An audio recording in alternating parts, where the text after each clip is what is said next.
Hammaga assalomu alaykum YouTube kanal a'zolari. Bugun bizda obzor zo'r bo'ladi. Ya'ni Xbox 360, PlayStation 3, Super Slim.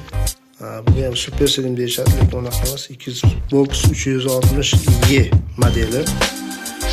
Hop, bu 2012-yil chiqqan bo'lsa, bu 2013-yildan boshlab chiqarilgan. So'nggi pokoleniyalar bular. PlayStation 3 Fat, Slimdan keyin Super Slim bo'lsa, demak bu Xbox 360 Fat, ya'ni Elite, keyin Slim va bu so'nggisi Y modeli.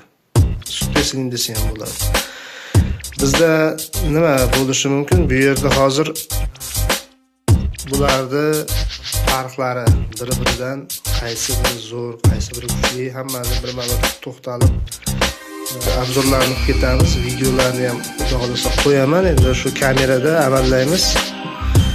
Qanday chiqishidan o'zlaringga havola bu yog'i. Agar video yoqsa like bosing, kanalga obuna bo'lib keting. Savol va takliflar bo'lsa lichka bu yerda Telegram. Qani biz boshladik. Kelinglar, birinchi navbatda dizayndan boshlaymiz.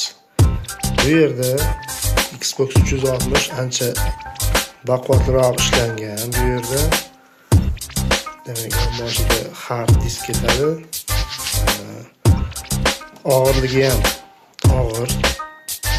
Shu PlayStation 3 dan og'irligi aniq lekin. Ko'rinishi ham kompaktni, to'rtburchak, slim, lekin o'zgacha bo'lib turadi. Xo'p, bu yerda keyin joystiklar, endi bular hech qachon o'zgarmaydi. Joystiklar mana shunaqa joystiklar. Bularda nimasi, akkumulyatorli ham bo'ladi, lekin akkumulyatorlar ko'p ishib ketish natijasida bunga oddiy batareyalar ham qo'ysa bo'ladi bemalol. Lekin joystik borasida PlayStation 3 joystikidan bu baribir qo'lga qulayroq. To'g'ri, PlayStation 3 ham zo'r, chunki bizda O'zbekiston, umuman SNGda PlayStation ko'proq vigrishniyroq modelga aylangan, chunki nimagaligini video so'ngigacha bilib olasizlar. Lekin men o'z fikrimda qolaman, men Xboxchi yoki PlayStationchi emasman, men o'rtadagi obzor qilayotgan odam sifatida aytadigan bo'lsam, qo'lga juda moslashgan Xbox 360 ni gamepad xullas. Va Super Slimdan farqi bu yerda mana bu bossangiz, mana bu disk latogini chiqaradi, disk qo'yasiz, yana bosasiz, kirib ketadi. Super Slimda boshqacha. Va bunda bir kamchilik desa ham bo'ladi. Nimaga? Bunda alohida blok pitaniyasi bo'ladi. Buni blok pitaniya bu demak tok beradi. PlayStationda bu ichida bo'ladi. PlayStation ichida. Demak bu tok beradigan blok pitaniyasi. Endi Super Slimga to'xtalamiz. Bizda Super Slim o'zgacha joystikni chekaraga olib qo'yamizda. Bu Super Slim bo'ladi. Eng ingichka, nima deydi, og'irligi ham ancha yengil. Xo'p, bu yerda endi blokdan ichida bo'ladi buni. Buni boyagi farqlaydigan jihatimiz, mana bu disk qo'yadiganimiz bunaqa tepada bo'ladi. Sal endi ko'rinishga ega bo'lgan shu Super Slim. Lekin men buni yomon demoqchi emasman. Bu eng zo'r konsol. O'zbekistonda ham hozirgacha bemalol olib, ovozlari, shumlari juda ham ideal holat. Shunagina prosessor ustiga u telefondan yo'q qo'shish hech muammo emas. PlayStation 3 Super Slim yengilroq bo'ladi, albatta bu.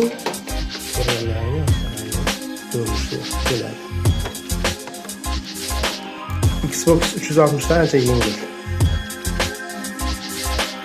Keyin proshifkali nima bo'yicha bar PlayStation juda ham rivojlangan. Bularni proshifka qilish o'ta oson. O'zlaring ham qilsalaring bo'ladi. O'yin yuklash proshifkasi umuman oson bularni. Bu ham aytmoqchi, ikkalasini xotirasi ham, bu ham 500 GB, bu ham 500 GB. Bemalol o'zgartirsa ham bo'ladi. Modellarida pрошивка qilish bu endi sal подводный камень что. 2014-yilgacha, ya'ni 2014-yil avgustgachami chiqqan o'shandan va undan keyingi chiqqan bilsa bo'ladi.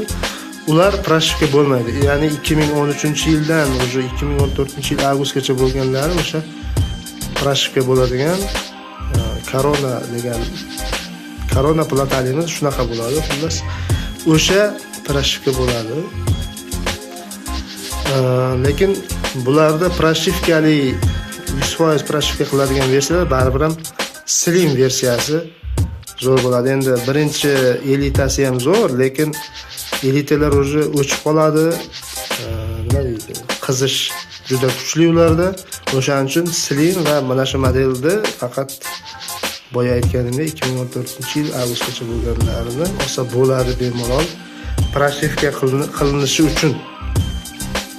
Xo'p. Faqat shu muammo bu yerda uchrab turadi.